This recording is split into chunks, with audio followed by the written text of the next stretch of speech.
Someone who knows a lot about crime and the solutions for it, New York City mayoral candidate and Guardian Angels founder Curtis Sliwa. So, Curtis, we see in major cities someone commits a crime and then ends up right back on the street. Will that happen in New York, or in Illinois, I should say, when that state makes that move on January 1st? Well, you know, I'm most synonymous with New York City, but my home away from home is Chicago. I spent my first 5 years there. My dad was from there.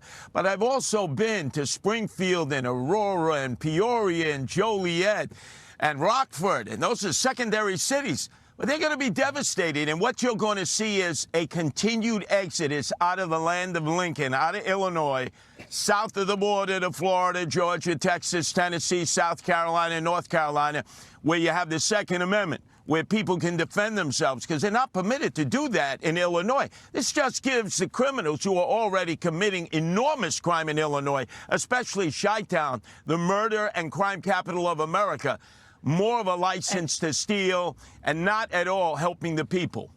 Yeah, and Curtis, you talked about Chicago. We've seen the smash and grab crimes in Chicago. Stores have literally closed because of crime and moved away from neighborhoods in Chicago that need those stores. Some grocery stores in New York, for example, are locking up shampoo. How does this crime trend end?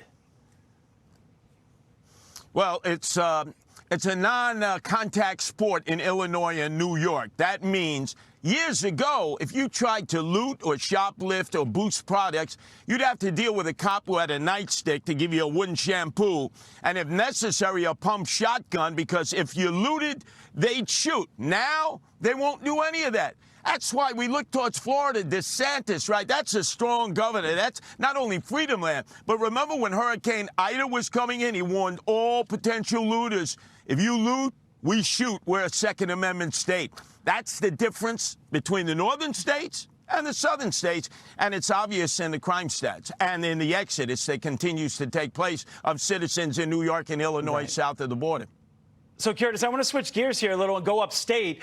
This past weekend, looters took advantage of the deadly storms in Buffalo. Watch here what the mayor of Buffalo had to say. People who are out looting when people are losing their lives in this harsh winter storm is just absolutely reprehensible. I don't know how these people can even live with themselves, how they can look at themselves in the mirror. They are the lowest of the low. And I want to get your reaction to the looters taking advantage of the deadly storm. Could have been predicted. They were stealing snowmobiles and going up and down the side streets that the police cars and the fire engines couldn't even gain access to.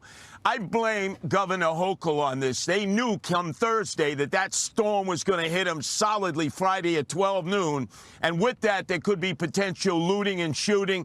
She didn't call out the National Guard, didn't show up in her hometown of Buffalo until Sunday at about 5 o'clock. It was too late.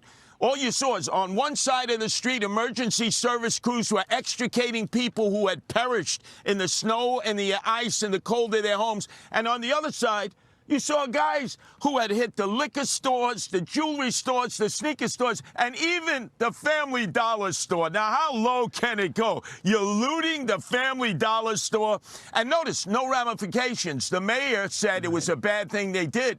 But he didn't order the cops into the streets with the double-barrel shotguns. He didn't do what DeSantis in Florida said, is if you loot, we shoot. That's the only way to stop it. So all the law-abiding people are going to move south of the Mason-Dixon line, and all the criminals are going to come up to Illinois and New York because they have a license to steal, rape, murder, rob, and there are no ramifications and there's no cash bail. Curtis Sliwa, thank you for your time. I appreciate it. Your enthusiasm also. I appreciate it. Thank you. So a plan to